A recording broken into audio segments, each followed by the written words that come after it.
Hey, so today I'm going to be talking about my breast cancer story. I know it's a little heavy and it's not really real estate related, but it's really important, which is why I want to talk about it and share what happened. And hopefully this helps somebody. It is Breast Cancer Awareness Month after all. So let's get to it.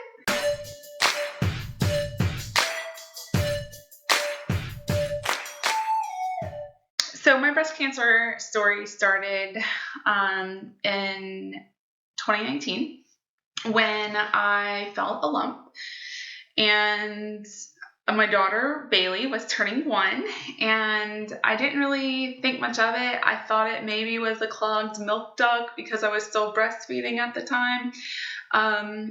However, I did all the things that you're supposed to do when you have a clogged milk duct, and nothing changed. So I was like, well, I guess I should probably get this checked out. So I did. I called my OB. Actually, I messaged her on Facebook because that's what you do now. You don't call the doctor's office. You're friends with your OB on Facebook, and then you message them. So she got me in quickly with one of the nurse practitioners who said, yeah, we should probably go ahead and just be precautious about this and get a mammogram and an ultrasound just to check it out. So I went, finally got scheduled, and I saw the doctor for the mammogram and ultrasound. Listen, it's not alarming. It doesn't look like anything on the mammogram or the ultrasound. It looks like a fibroadenoma, but you should probably go ahead and get it biopsied. And I'm like, okay, sure, whatever. He's like, but you don't have to be in a hurry, but just make sure you do it. Well, I hear in my brain, don't have to be in a hurry, so I just go on with my life. So it was a really, really busy time. My career was just like exploding. Life was busy.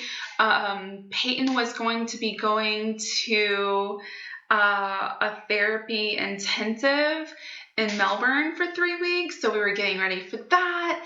And everything was just crazy at the time. So I did visit with a doctor before I went, and we had scheduled to have the biopsy as soon as I come back from the trip. Well, while I was there, I decided that I didn't really like that doctor, and I kept talking myself out of it. I said, well, it's not that big of a deal because, it's just going to be a biopsy and then you'll be done, and it's not a big, whatever. It's not going to be like I'm going to have like a long-term relationship with this surgeon, So joke's on me. So anyways, while I was down there, I called and I just canceled. I said, I don't want to basically see you. So I canceled and I started looking for another doctor. Again, message OB doctor, and OB doctor gives me a wonderful surgeon recommendation, but I can't get to see her until I come back, right?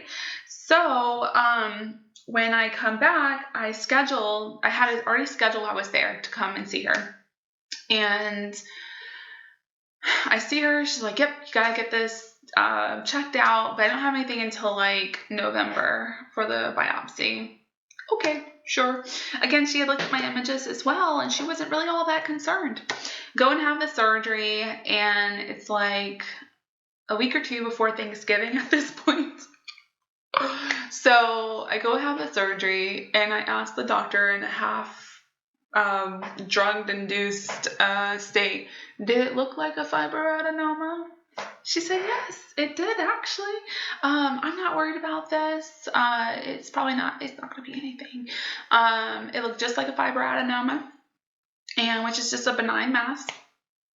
Well, a week later, I just go in by myself. Randall's watching the kids. It's like 5:30 in the afternoon. It's the only appointment they had to get a wound check. And surprise, I found out I had cancer. Like 2 days before Thanksgiving, you have cancer. Oh my goodness. So at that time, we didn't know a lot. I just knew I had cancer. And didn't know what kind. I knew it was breast cancer, but we didn't know what kind of breast cancer.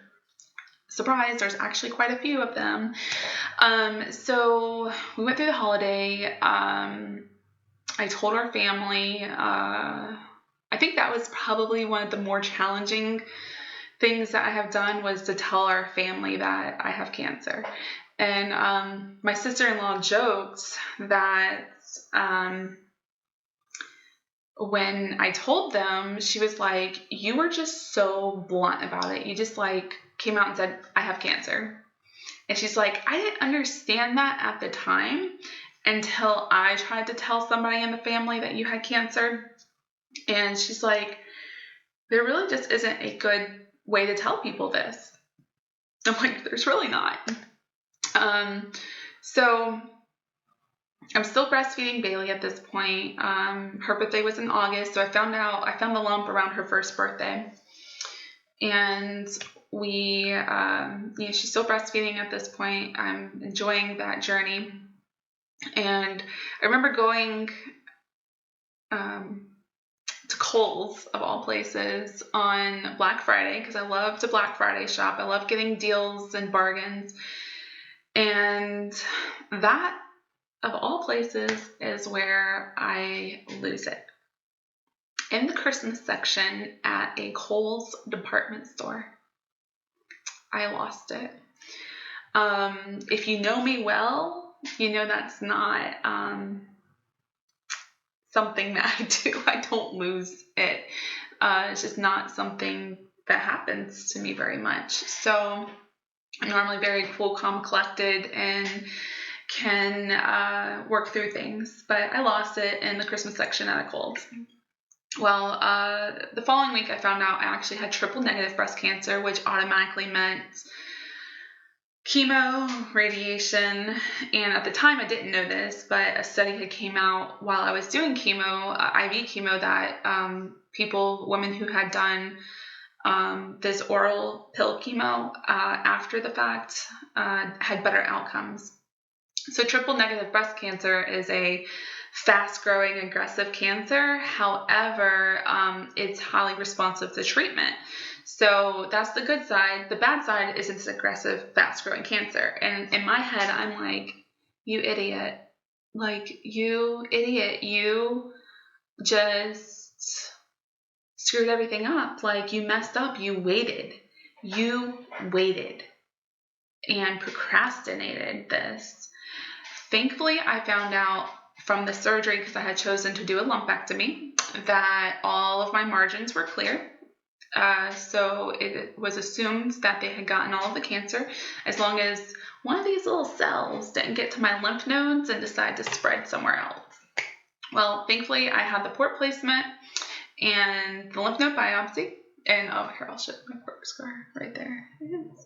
It's so pretty, isn't it? So that was my port scar, one of my battle wounds, and then a lymph node biopsy.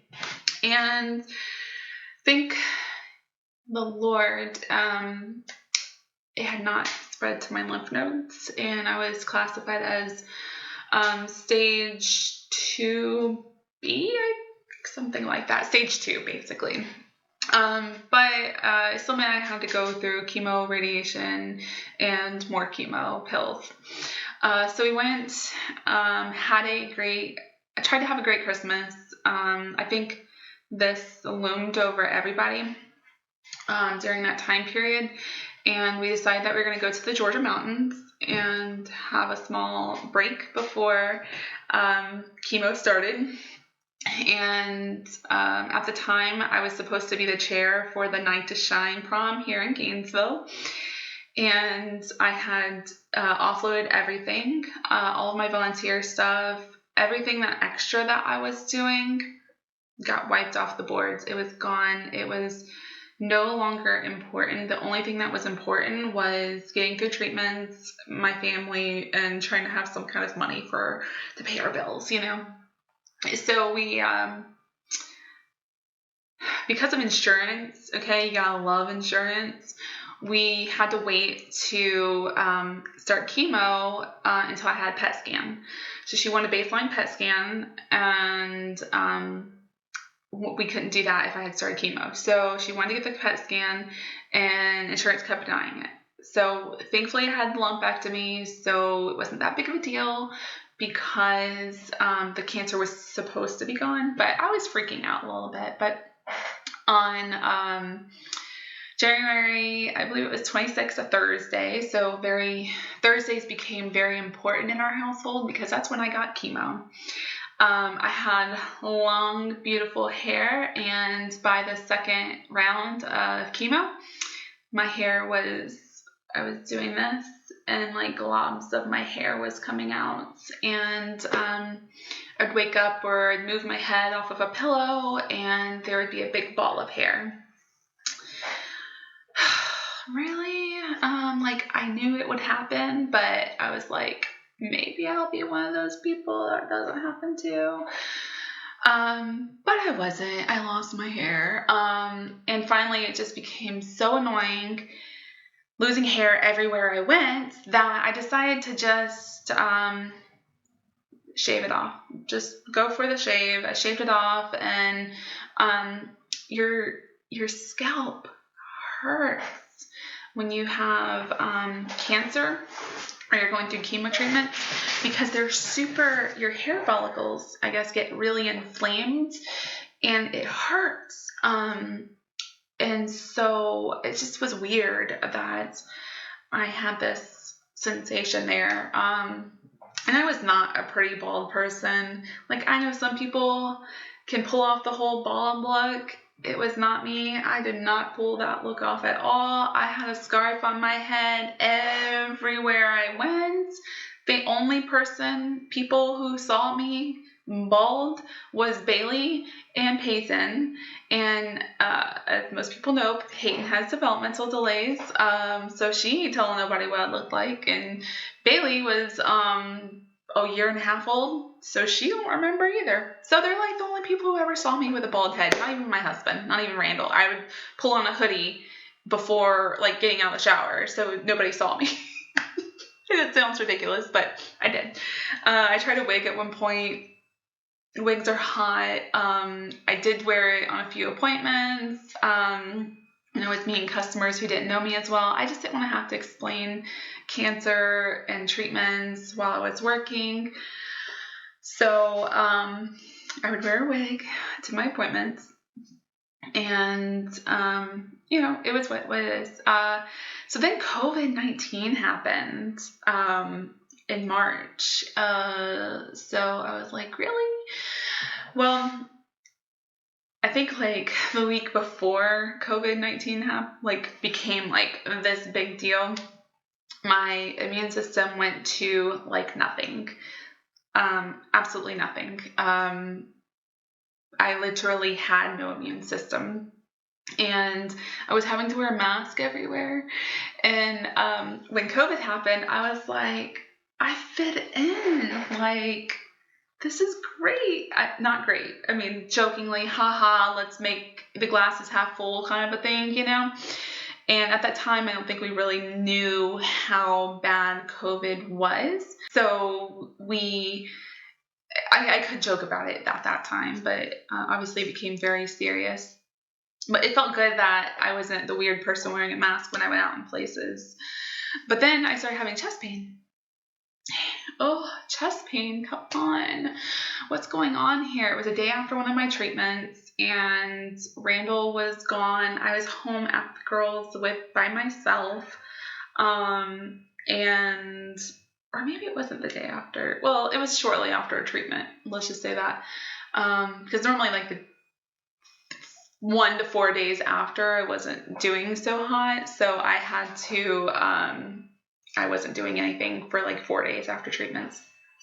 Started having chest pain, and it became so difficult to walk. I couldn't walk from the living room to the kitchen or to the bathroom without getting short of breath. And this was kind of an ongoing trend, no matter what. But the chest pain that I was getting when I did walk was new. So I'm like, crap. So I called my doctor and they had me come in, and then I'm like, oh no, you need to go to the hospital. You can't have this here. The best thing about being a cancer patient that's having chest pain with no immune system is they isolate you really quickly and you get a lot of attention. So you get in and out of the hospital pretty quickly. They did admit me overnight.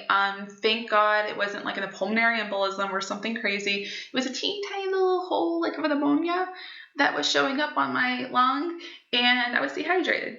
So, thankfully I got some fluids, and then I set up in-home healthcare from there to get fluids after every treatment, and that went much better. One of the early things that happened with my treatments that I remember is my hands got so cold that they felt like ice. Like if you've been outside in very, very cold weather. And given we're in Florida, so we don't really experience cold weather all that much. But, ice cold, like you've been outside in like 20-degree weather for hours and no gloves on, no warming, none of that, no doing this, none of that. And it was so cold. My hands were so cold. So that was one of my things I remember from treatments. I even got those little rice packs I could throw in the microwave and warm up, and we would put them in my hands, and my hands were still cold. Like, it did not matter what I did, my hands were like ice. So then I got through the Red Devil, as we so have classified it, and then I moved on to a second medication. The second time I went in to get that medication, so this is round 6, I had kind of an allergic reaction. Really? So I started getting very lightheaded, very dizzy, felt like I was about to pass out. It was not a good feeling. And quickly they stopped the medication. I mean, it happened really quickly after they started it. They stopped the medication, and after that point, I got loaded with a bunch of Benadryl and some other medications that made me so sleepy. So instead of like me, I'm like taking my computer to infusion suite, and I'm like, I'm gonna work. And I have been pretty successful at working up until that point, but now I'm just like, I'm going to sleep. Why they got these bright lights on? Go away. I want to go to sleep. So I would literally get a blanket and just like throw it over my head and go to sleep during the treatments. And the biggest thing was with this second medication was neuropathy in your hands and feet, which I still have a little bit of, but thankfully I was blessed that at this point, my family, my friends, my community had rallied around me and had set up a GoFund for us to help with some of the financial pressures. And I was able to afford to go to see an acupuncturist at the cancer center because, insurance doesn't pay for that. Nope. No acupuncturist at Blue Cross and Blue Shield. So I did that. And I think that made a huge difference in my neuropathy symptoms and my overall well-being throughout treatment. So I definitely highly recommend that. So I finished chemo, and then radiation starts. Radiation wasn't bad. Like, I feel like I did a boost or some type of like high dose one, so I only had to go for like 17 rounds, and it was amazing. Pain in the butt part of radiation is it's every single day, and you go in for like a 15-minute time slot, and they're efficient. They get you in and out of there like that, because if they get off on their schedule, everybody's gonna be off. They literally have people scheduled 15 minutes back to back to back to back. And I asked them like how many hours they run. They start at like 6 a.m. and they go until like 6 or 7 p.m. every 15 minutes for almost 12 or more hours a day. And they had like 2 rooms, and I'm sure they were probably going to add more eventually.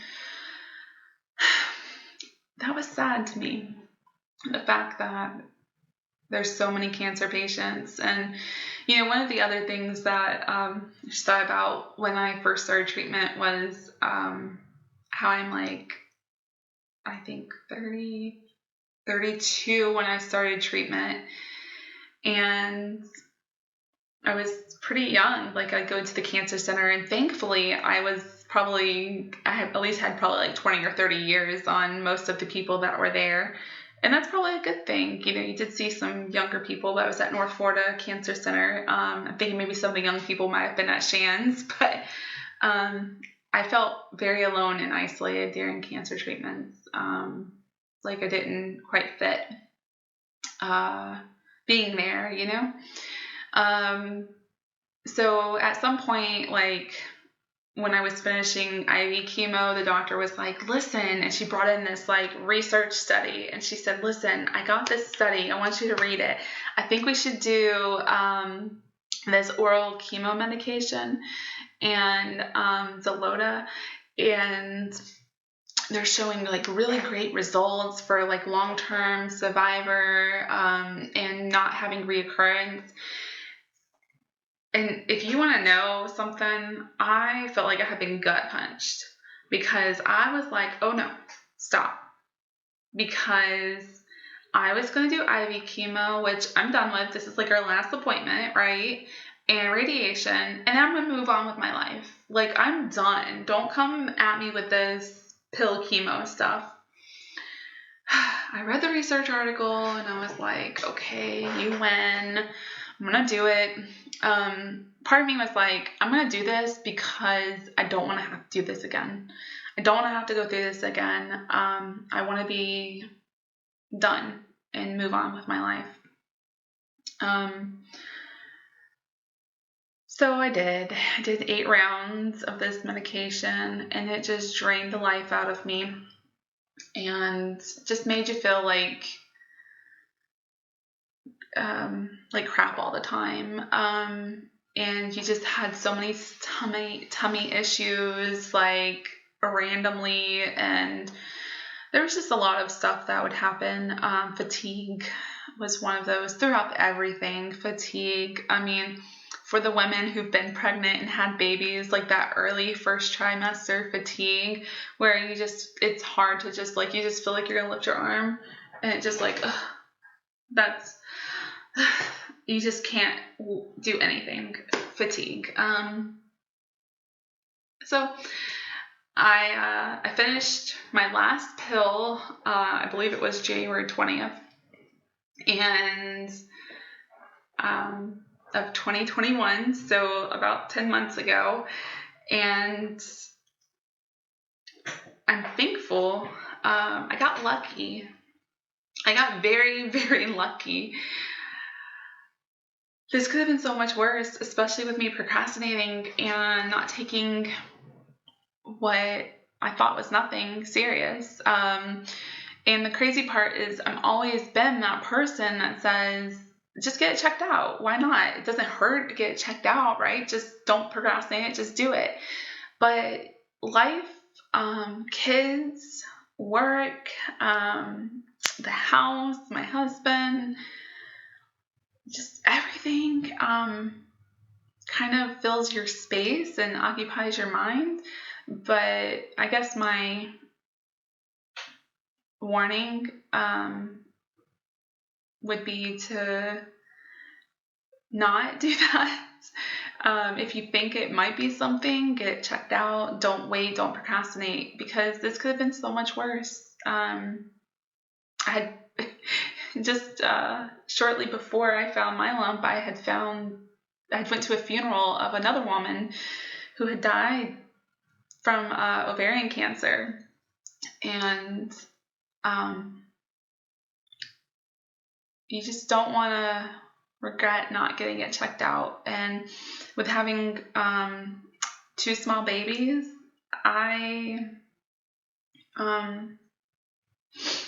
I wanted to make sure that I get to see them grow up. And I could have easily missed out on all of that just by letting life get in the way and procrastinating all the things. So don't do that. You'll hear me joke quite a bit that I didn't choose this haircut, it chose me. I am slowly working on growing my hair back out, but I don't know. I'm kind of like, experimenting with the short hair. I don't know. Tell me what you think. Does the short hair work for me? Well, that's all for now. I'm very, very open about my breast cancer journey and hope that this helps somebody to maybe just jog their mind and be like, oh, you know what? I did feel something weird here. Let me go get that checked out. Hopefully this helps someone, just one person, and I would be so happy.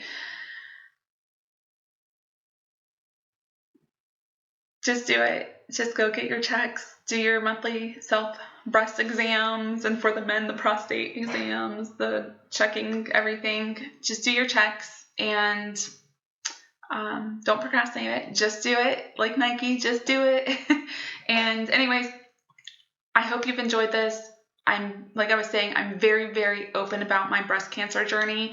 And if you have questions for me, just shoot them in the comments, or you can email me. I'm happy to answer any questions that people have. I would love to hear your breast cancer story too. So if you have one and you want to share it, drop it in the comments, your link to your breast cancer story. I would love to hear it. All right. Bye.